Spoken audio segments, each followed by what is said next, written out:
Cordial saludo, compañeros. El día de hoy venimos a hacer una profundización en el tema de observación y experimentación de la asignatura Investigación de Mercados.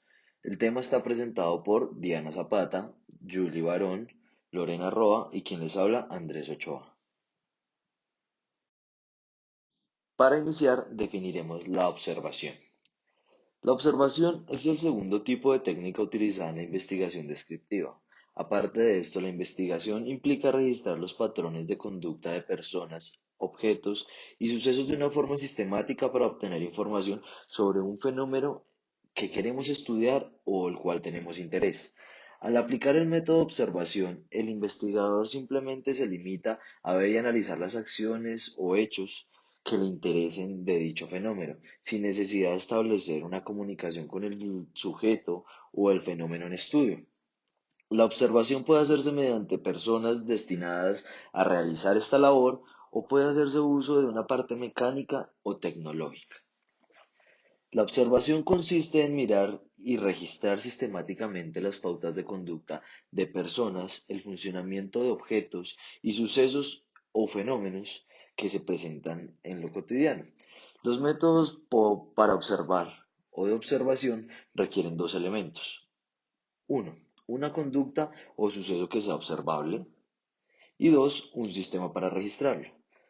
La conducta o el suceso la registran los observadores, los cuales pueden ser personas, cámaras, grabadoras, entre otros, y en un sistema para registrarlo lo podemos tener en manuscritos, físico o digital. Además, la observación posee cuatro importantes características. Uno, directa o indirecta. Dos, una conciencia. Tres, estructura. Y cuatro, mecanismos de observación y registro. Estas características se incluyen en el marco teórico de la realización de las observaciones. Con buenos diseños, los investigadores pueden eliminar o por lo menos controlar contingencias metodológicas que a la hora de la recolección de los datos nos generan un problema, ya que no nos proporcionan datos uniformes y generalizables. La observación directa es la observación de comportamientos o actividades que se registran conforme ocurren. Lo hacen observadores capacitados o por medio de aparatos tecnológicos. 2. Conciencia. Es el grado en el que los individuos saben que su conducta está siendo observada. Esto puede generar cambios en los resultados de la observación. 3. Estructura. Grado en el que el investigador conoce de antemano la conducta o actividades en estudio o observación para determinar la manera en la cual se va a abordar. 4. Mecanismos de observación. Son los mecanismos que nos proporcionan datos exactos sobre las observaciones que estamos teniendo. Uno de los ejemplos para mecanismos de observación es un analizador de voz, que es un sistema computarizado que mide respuestas emocionales por los cambios de la voz del participante de la observación. El pupilómetro es otro de los mecanismos, ya que observa y registra mecanismos en los cambios del diámetro de las pupilas del participante. Tercero, el monitor de seguimiento ocular. Observa y registra los movimientos oculares inconsistentes de una persona, lo cual nos da unos datos exactos del fenómeno en observación. Tipos de observación.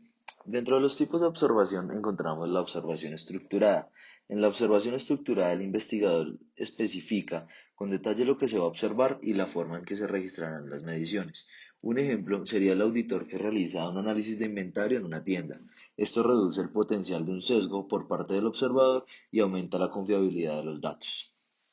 Observación no estructurada. En la observación no estructurada, el observador supervisa todos los aspectos del fenómeno que parecen ser relevantes al problema en cuestión. Por ejemplo, observar un grupo de niños que juegan con un juguete nuevo. Este tipo de observación es apropiado cuando aún no se ha definido el problema con precisión y se requiere de flexibilidad en la observación para identificar componentes fundamentales en el problema y para formular una hipótesis. Observación encubierta. En la observación encubierta, los participantes no están conscientes de que hay un observador. El encubrimiento permite que las personas se comporten con naturalidad, ya que la gente suele comportarse de forma diferente cuando sabe que está siendo observada. El encubrimiento se puede lograr utilizando ventanas o herramientas tecnológicas. Observación abierta.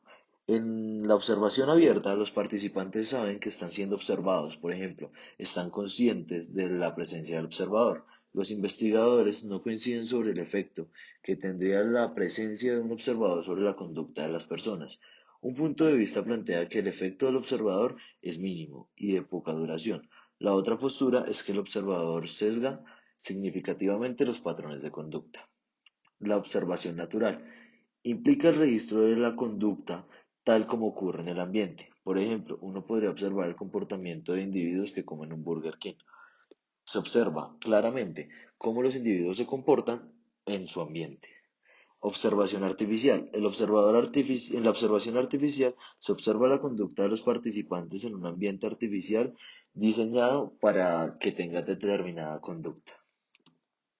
Dentro de los principios encontramos como parte del enfoque inductivo y del análisis de la realidad social, a partir de la cual se generan hipótesis. También se utilizan técnicas no estructuradas en la recogida de información, se asumen conceptos orientativos, no necesariamente operativizables. La flexibilidad en el proceso de recogida de información, especial interés por el aspecto micro del análisis, el especial interés por el significado de la información. Se producen datos también cualitativos, no métricos, y se producen datos de naturaleza narrativa, que pues esto quiere decir textual o visual, y por último se plantea un análisis interpretativo. Ahora vamos a hablar de la aplicación. Para esta se necesitan tener varias condiciones para aplicar los métodos de investigación. Encontramos la condición de información, que en esta básicamente se recolectan los datos de conducta real de cualquier otro método menguario, la exactitud y asignación de esos datos en virtud de los recuerdos imperfectos de los entrevistados. Como condición de tipo de datos, pues aquí los investigadores quieren saber por qué un individuo compró una marca de cereal, si se vendían otras también. Las técnicas de observación no siempre dan las respuestas, entonces de aquí ya pasamos a la condición de contexto, que son las actividades limitadas a que los investigadores pueden observar de primera mano o a través de aparatos como cámaras de video. Eh, En cuanto a tipos de observación clasificados de acuerdo con su aplicación, encontramos la observación personal. Pues en esta el investigador observa la conducta real conforme a lo que sucede, como por ejemplo las cámaras de Canon al inicio del capítulo. El observador no trata de controlar ni de manipular el fenómeno que observa, sino que solo registra lo que sucede. Por ejemplo, un investigador podría registrar conteos de tránsito y observar un flujo de personas en una tienda departamental. Esta información ayudaría a diseñar la disposición de la tienda y pues a determinar la ubicación de cada departamento, eh, el lugar de los anaqueles y la exhibición de la mercancía. Por ejemplo, esto lo encontramos en Malotra. La observación mecánica es otro tipo de observación. En esta se utilizan dispositivos mecánicos, como su nombre lo dice, en vez de observadores humanos, pues para registrar el fenómeno de observación. Estos aparatos pueden requerir de una participación directa de los individuos y pues se utilizan básicamente para registrar la conducta de manera continua, pues para posteriormente analizarlas. Encontramos el inventario. En un inventario el investigador pues obviamente reúne los datos registrados físicos o realiza el análisis de las existencias. Los inventarios tienen dos características distintas. El primero, pues que el investigador reúne personalmente los datos, y el segundo, que los datos se basan en conteos, generalmente de objetos físicos.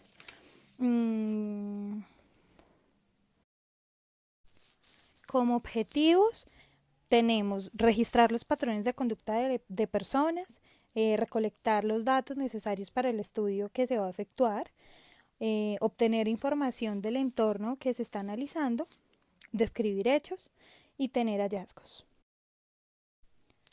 Un experimento consiste en actividades de recolección de datos diseñadas cuidadosamente, en las que los investigadores manipulan una variable independiente propuesta causal y observan o miden el efecto en la variable dependiente al tiempo que se controla la influencia de las demás variables. A los diseños de investigación exploratoria y a la encuesta les falta un mecanismo de control que pues de los diseñadores causales. Un ejemplo de investigación observacional puede ser realizada por personas, que consistiría pues básicamente en colocar vendedores en sitios claves de un almacén en la parte de cajas para que observen y detallen las actitudes de los clientes, si estos se detienen a mirar o analizar los productos en las gándolas cercanas a las cajas mientras hacen la fila para pagar, y qué productos pues son los más llamativos para ellos.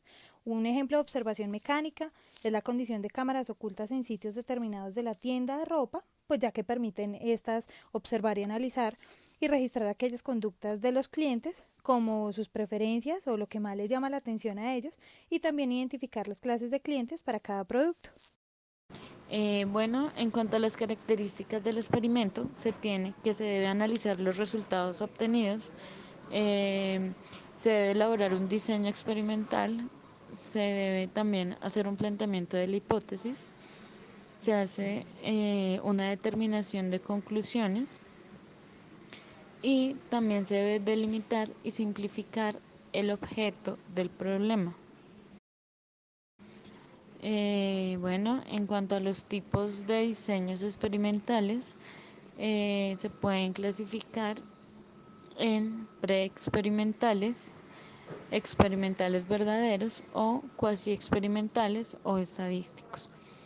Bueno, cada uno de estos tipos de diseños cuentan con un estudio de caso único, cuentan con un pretest y un posttest con un grupo. Aquí, bueno, aclaramos que un pretest es una prueba piloto, la cual sirve para realizar el aseguramiento de la validez del proceso que se llevará a cabo.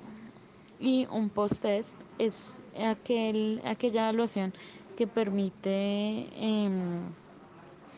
analizar el impacto que se tuvo y también ver en qué medida se cumplieron los objetivos que estaban propuestos. También cada diseño experimental cuenta con un grupo estático. Hablamos entonces del diseño preexperimental. Aquí es en el grupo en el cual se expone a un tratamiento y luego se realiza una sola medición de las variables. Aquí se realiza también un estudio de caso único, un pretest y un posttest con un grupo y un grupo estático. Bueno, al momento de hablar del diseño experimental verdadero, aquí se pone un grupo experimental al tratamiento, pero el grupo de control no es expuesto al tratamiento.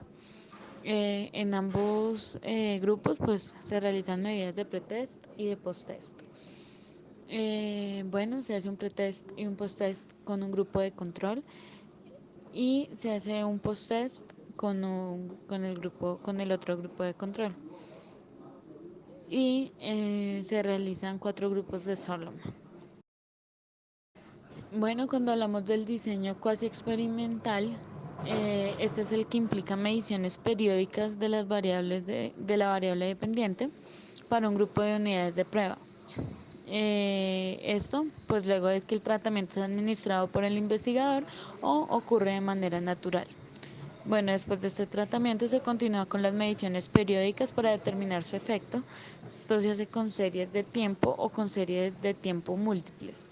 Aquí, pues una serie de tiempo, decimos que es un modo estructurado para representar datos visualmente. Esto se hace en una curva de evolución a lo largo del tiempo y pues se realiza de forma eh, de forma eh, regular, ¿sí? Ya sea diaria, semanal, semestral o anualmente, como se quiera ver la información. Eh, También hablamos del diseño estadístico. En este diseño, pues las unidades de prueba se disponen en un bloque con base en una variable externa, pues para asegurar que los grupos experimental y de control estén cercanamente igualados en esta variable. Aquí se utilizan bloques aleatorios y el cuadrado latino factorial. Cuando hablamos de bloques aleatorios, este pues es un diseño que se utiliza frecuentemente pues para minimizar el efecto de variabilidad cuando se asocia con unidades discretas. Y el cuadrado latino factorial, estos pues son apropiados cuando es necesario controlar dos fuentes de variabilidad. En estos diseños, el número de niveles del factor principal tiene que coincidir con el número de niveles de las dos variables del bloque o factores secundarios. Aquí se debe suponer que no existe interacción entre ninguna pareja de factores.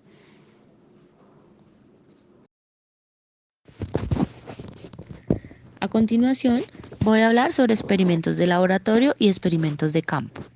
Los experimentos pueden realizarse en ambientes de laboratorio o de campo. Un ambiente de laboratorio es un escenario artificial que el investigador construye con las condiciones específicas que desean para el experimento. El término ambiente de campo es sinónimo de las condiciones reales del mercado. A continuación, se ve reflejado la diferencia entre laboratorio y entre campo. Los experimentos de laboratorio tienen algunas ventajas sobre los de campo. El ambiente de laboratorio ofrece un alto grado de control porque aísla el experimento en un ambiente cuidadosamente supervisado, lo cual permite minimizar los efectos de la historia.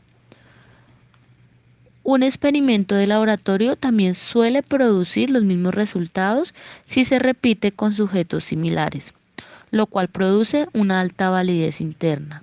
Los experimentos de laboratorio tienden a usar un número pequeño de unidades de prueba, a durar menos tiempo, a tener mayor restricción geográfica y a ser más sencillos de realizar que los experimentos de campo. De ahí que, por lo general, también suelen ser menos costosos. En comparación con los experimentos de campo, los de laboratorio implican algunas desventajas. La artificialidad del ambiente puede causar un error reactivo, ya que los encuestados reaccionan a la situación en sí más que la variable independiente. Además, el ambiente puede causar diferentes escenarios de demanda. ¿A qué me refiero? Que los participantes tratan de adivinar el propósito del experimento y responden de acuerdo con ello. Un fenómeno en que los participantes intentan adivinar el propósito del experimento y responden de acuerdo con ello. Un ejemplo sería, mientras ven un comercial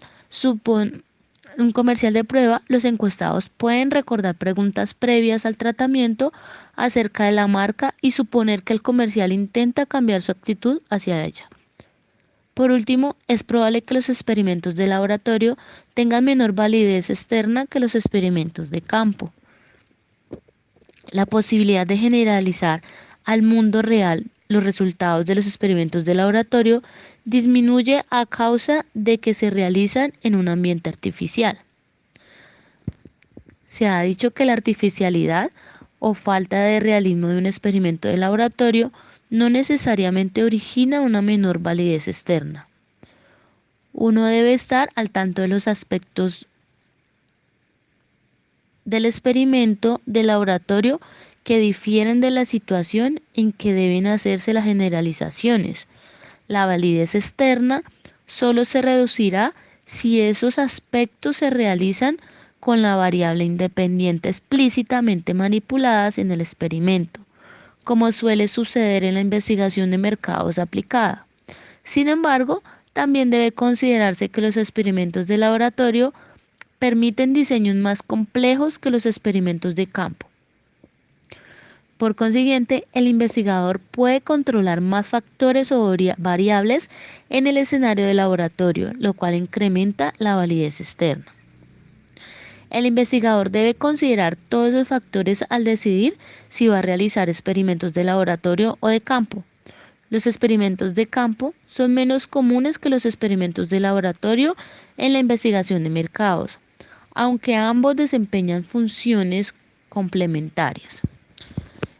En Internet El Internet también es un medio útil para realizar investigación causal. En diferentes sitios web puede exhibir distintos tratamientos experimentales, luego se recluta a las personas para que visiten esos sitios y respondan un cuestionario para obtener información sobre la variable dependientes y las extrañas. De este modo, Internet brinda un mecanismo de la experimentación controlada, aunque en un tipo del ambiente de laboratorio. A continuación hablaremos sobre las limitaciones de la experimentación. La experimentación cobra cada vez más importancia en la investigación de mercados. No obstante, los experimentos tienen limitaciones de tiempo, costo y administración. Tiempo. Los experimentos consumen tiempo, en particular si el investigador está interesado en medir los efectos a largo plazo del tratamiento, como la eficacia de una campaña de publicidad. Los experimentos deben durar lo suficiente como para que las mediciones posteriores al tratamiento incluyan la mayoría o la totalidad de los efectos de las variables independientes. Costo. Los experimentos suelen ser costosos. Los requisitos del grupo experimental, grupo de control y múltiples mediciones aumentan significativamente el costo de la investigación. Administración. La administración de los experimentos puede ser difícil, quizá resulte imposible controlar los efectos de las variables extrañas, sobre todo en un ambiente de campo. Los experimentos a menudo interfieren con las operaciones en curso de una empresa, por lo que tal vez sea complicado obtener la cooperación de detallista, mayorista y otros implicados. Por último, los competidores pueden contaminar deliberadamente los resultados de un experimento de campo.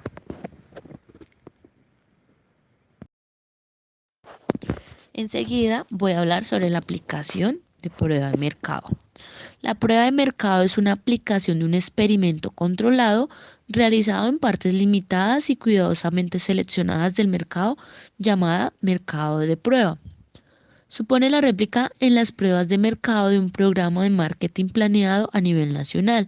A menudo las variables de la mezcla de marketing, variables independientes, se modifican en la prueba de mercado y se monitorean las ventas, que serían variables dependientes, de manera que sea posible identificar una estrategia de marketing apropiada a nivel nacional.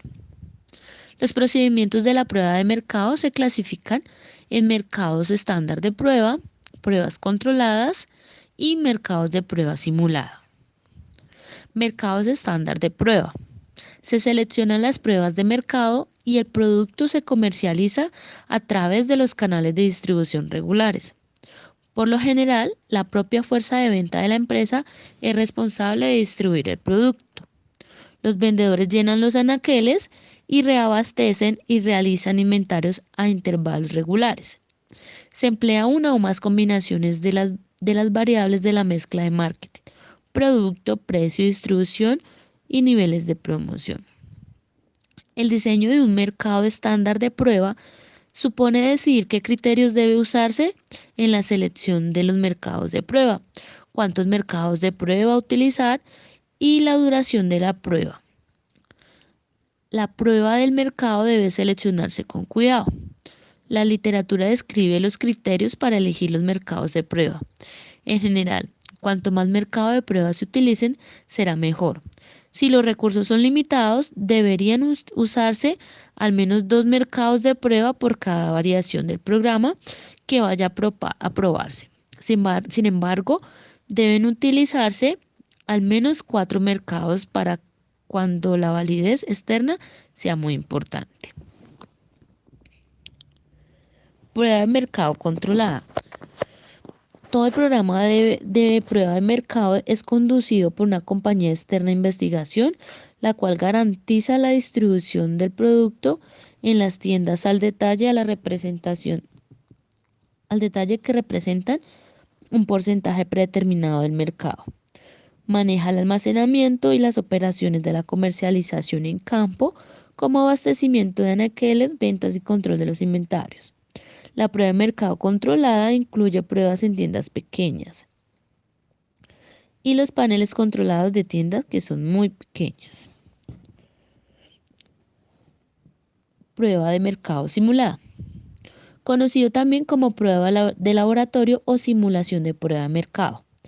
Brinda estimación matemática de la participación en el mercado que se basan en la reacción inicial de los consumidores a un nuevo producto. El procedimiento funciona de la siguiente manera. Por lo general, se intercepta a los encuestados en lugares de mucha afluencia, como centros comerciales, y se someten a una indagación inicial acerca del uso del producto. Los individuos seleccionados se exponen al concepto que se propone para el nuevo producto y se les da la oportunidad de comprarlo en un ambiente real o en el laboratorio. A quienes compran el nuevo producto se les pide que evalúen y se les preguntan sobre sus intenciones de repetir la compra, las estimaciones de prueba y de repetición de compra, así generadas de combinación con datos sobre la promoción propuesta y sobre los niveles de distribución para proyectar una participación en el mercado.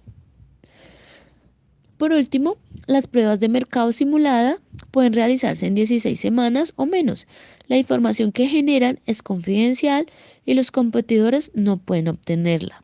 También son relativamente económicas, mientras que una prueba de mercado estándar puede costar hasta $1.000.000.